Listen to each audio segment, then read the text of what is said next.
हल्द्वानी में 8 फरवरी को बनभूलपुरा में हुई हिंसा के मास्टरमाइंड अब्दुल मलिक की तलाश लगातार जारी है। आपको बता दें, अब अब्दुल मलिक पर एक और मुकदमा दर्ज हो गया है। ये मुकदमा सरकार की 13 बीघा से अधिक जमीन को षड्यंत्र से खुर्द-बुर्द करने का है।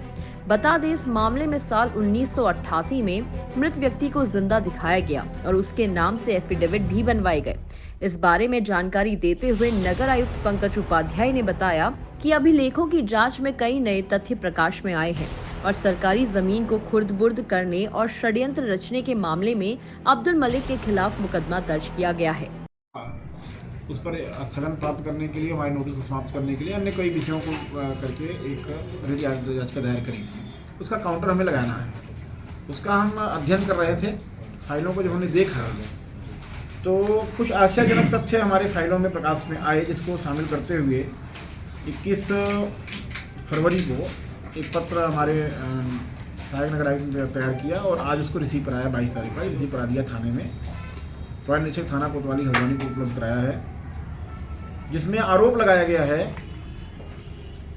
कि श्रीमती साफिया मलिक पत्नी अब्दुल मलिक पुत्र अब्दुल रजाक निवासी Abdullah building line number 8 Haldwani, Akhtari Begum पत्नी नन्हे खां, नबी रजा खां पुत्र अशरफ खां निवासी हल्द्वानी, गौस रजा खां पुत्र स्वर्गीय अशरफ खां निवासी लाइन नंबर 17 आज़ाद नगर हल्द्वानी, तहसील हल्द्वानी जिला नैनीताल, अब्दुल लतीफ़ निवासी बरेली उत्तर प्रदेश के विरुद्ध झूठे कूटरचित प्रार्थना पत्रों एवं शपथ पत्रों के आधार पर षड्यंत्र करते हुए राजकीय भूमि को हड़पने, खुर्द-बुर्द करने, विक्रय करने, आपराधिक षड्यंत्र रचने। वहीं दूसरी ओर बनभूलपुरा दंगे के मुख्य आरोपी अब्दुल मलिक की पत्नी पर भी नगर निगम ने एफआईआर दर्ज की है।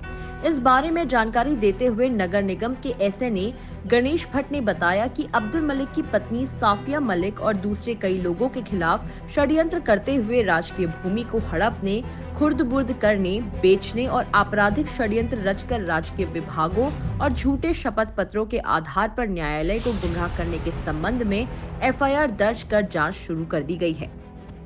जो बनभूलपुरा की भूमि है, जिसे अब्दुल मलिक का मलिक के बगीचा नाम से जाना जाता है, कंपनी बाग से नाम जाना जाता है, उसमें 13 बीघा 3 विश्वा की ज़मीन मूलतः लीज में दी गई थी। बाद में वो लीज ख़त्म हुई, उसमें बेदखली की कार्रवाइयाँ हुई और बाद में उसमें अन्य कार्रवाइयाँ हुई हैं। इसी ज़मीन पर कार्रवाई करते हुए नगर निगम ने उसे वापस लिया और अभी एक रिट दायर हो गई थी माननीय उच्च न्यायालय में, उसका हम काउंटर बना रहे थे। उस दौरान तथ्य प्रकाश में आया कि ये लीज जब ट्रांसफ़र हुई अब्दुल रजा नाम के व्यक्ति को, बाद में वो बेदखली कार्रवाई उसमें चली, तो अब्दुल रजा नाम के व्यक्ति से ज़मीन को ट्रांसफ़र दिखाते हुए लोग अपने हक का दावा करते हैं। लेकिन अब्दुल रजा की मृत्यु हमारे अभिलेखों के अनुसार 1988 में होना प्रतीत होता है।